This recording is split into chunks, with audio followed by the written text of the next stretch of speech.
Sino ang taong hindi namatay? Pag-usapan po natin 'yan sa devotion natin na ito.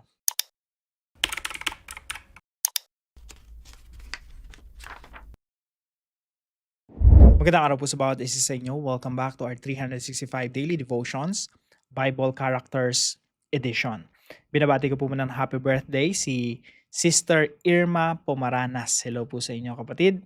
Na-miss na po namin kayo. Now, yung topic po natin ngayon ay patungkol po kay Enoch. Sino po ba si Enoch? Now, balikan po muna natin yung genealogy ng ating Panginoong Jesucristo. Pag sinabi po natin genealogy, ito po ay salinlahi. So, ang ating Panginoong Jesucristo po ay anak ni Mary at ni Joseph. So, si Mary po, pag trinace niyo yung salinlahi niya, papunta po yan kay David. Si Joseph po, na tatay ni Jesus, ay papunta rin po kay David. So, Jesus Christ came from the line of David all the way back to Abraham, to Noah, to Adam. So, from Adam to Jesus. Now, kahapon po pinag-usapan natin si Seth. Si Seth po ay pangatlong anak na lalaki ni Adan at Eva. At marami pa silang ibang mga anak na babae at lalaki. So from Seth, ang anak ni Seth ay si Enosh. And during that time, people began to call on the name of the Lord. And then, ang anak ni Enosh ay si Kenan. Ang anak ni Kenan ay si Mahalalel.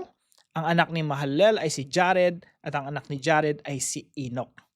Ang gagawin po natin, kung ano yung in-emphasize ng Bible, yun lang din po ang i-emphasize natin sa ating mga devotions. Kasi napakaraming mga tauhan at mga character sa Bible. So, i-highlight lang po natin yung pinaka-importante upang maintindihan natin yung kabuuan ng Biblia. Now, ano po ba sinasabi ng Biblia patungkol kay Enoch? Basahin po natin sa Genesis chapter 5 verse 21 to 24.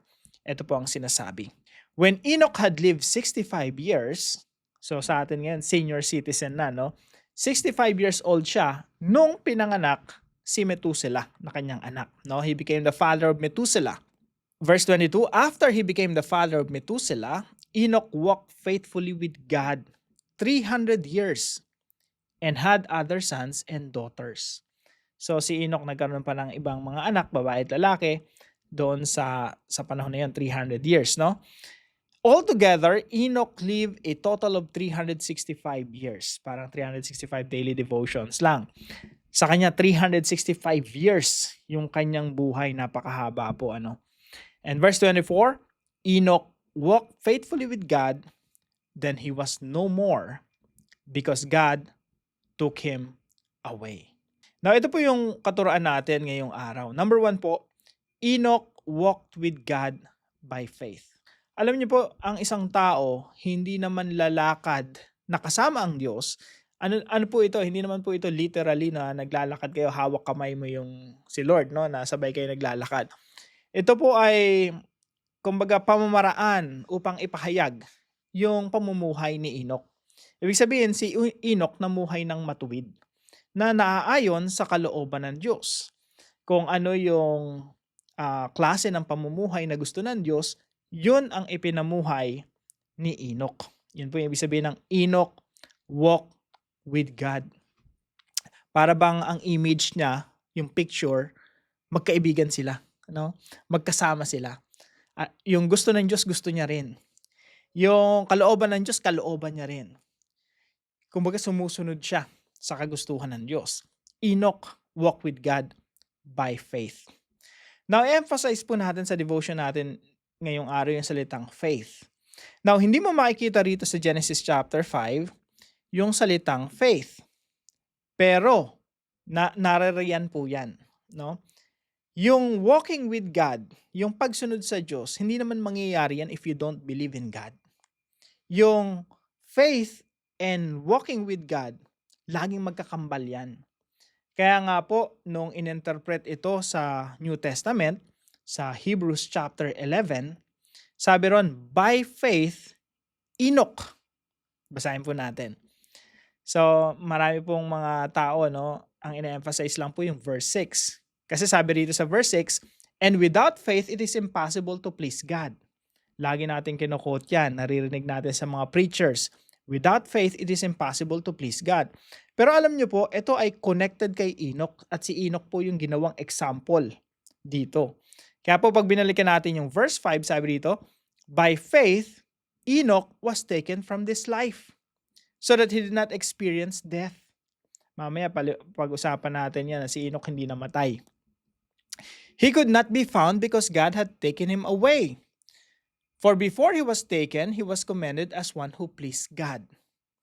And without faith, it is impossible to please God. Because anyone who comes to him must believe that he exists and that he rewards those who earnestly seek him.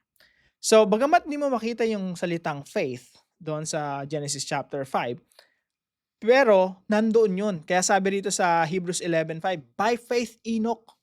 So, ano po ibig sabihin nito? Ganito po yan mga kapatid. Ang tunay na pananampalataya sa Diyos, ang tunay na paniniwala sa Diyos ay magdudulot sa iyo ng isang matuwid na pamumuhay. Wala pong tao na lumalakad kasama ang Diyos na hindi nananampalataya sa Diyos.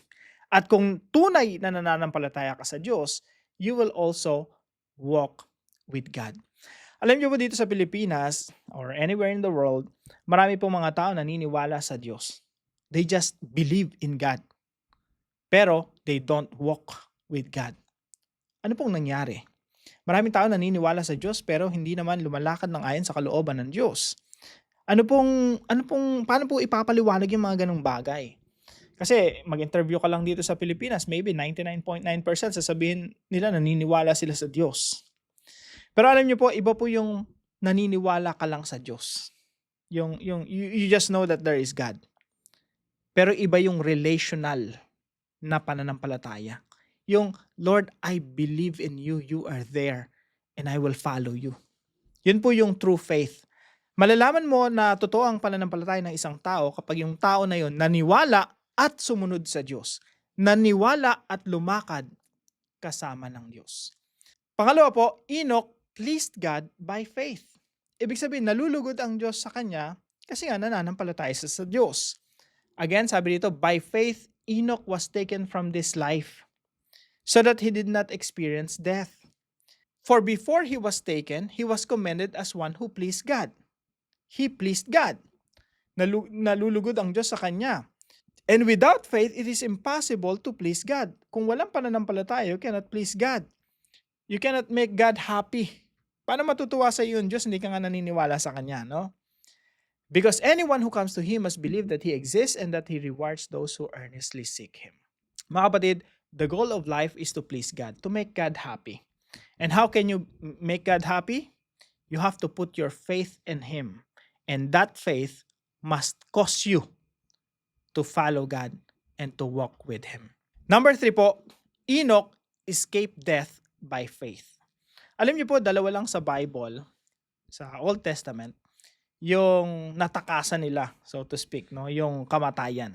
Sino po yon? Si Enoch at si Elijah. Sila yung dalawang taong hindi namatay.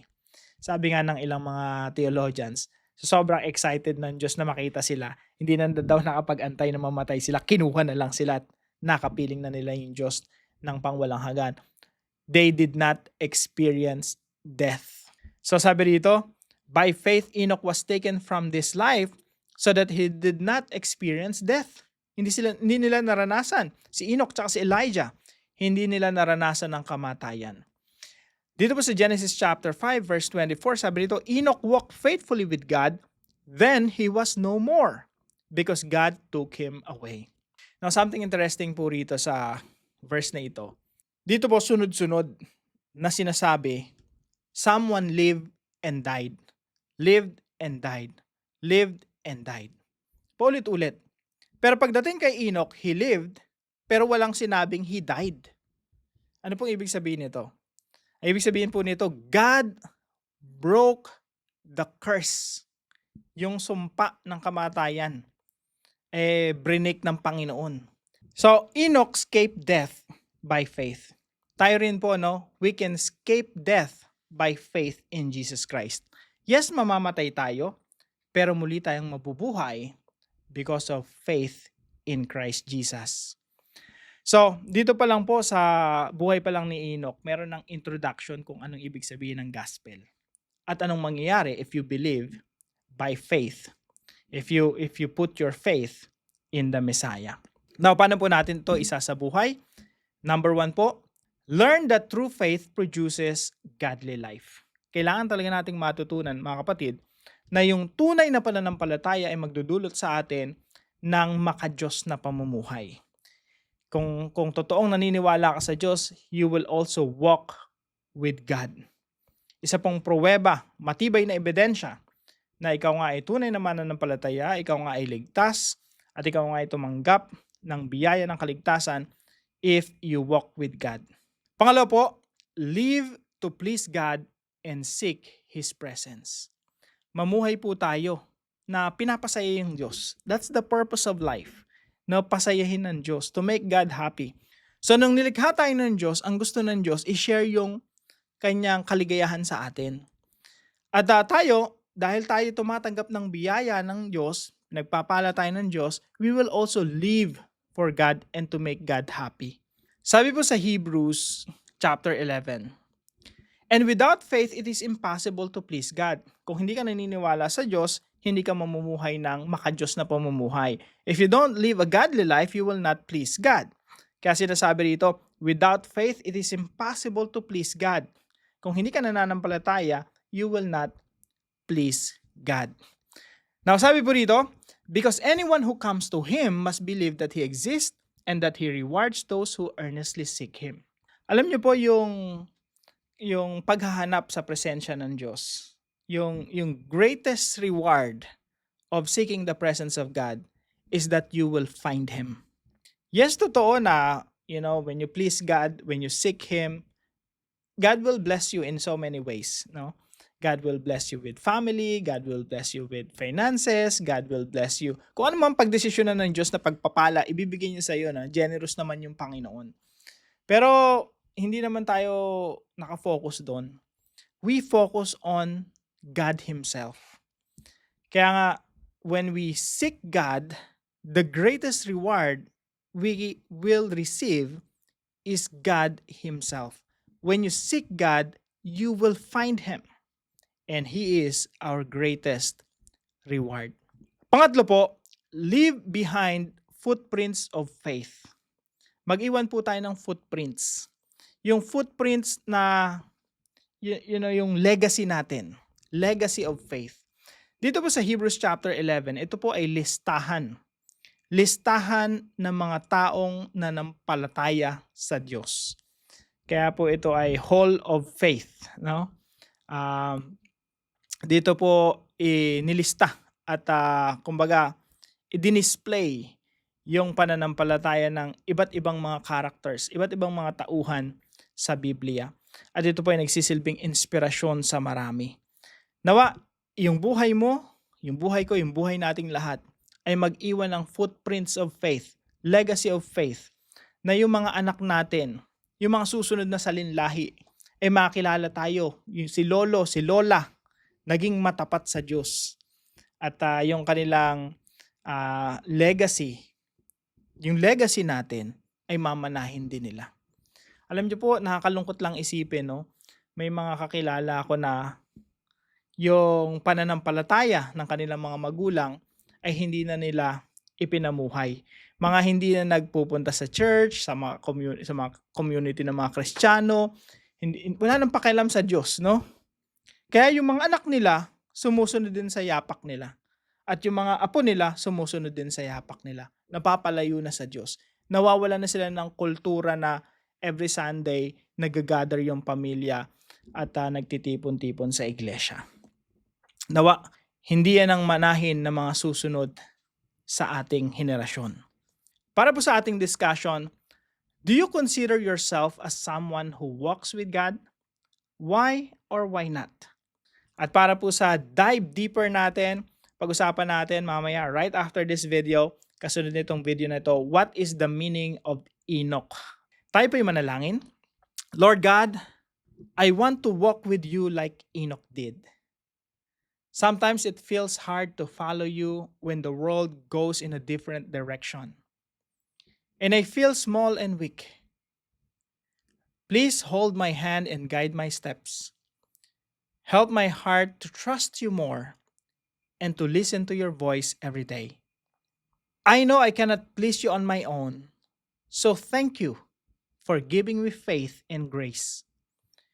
Teach me to live in a way that makes you smile and brings you honor. I want my life to be pleasing to you.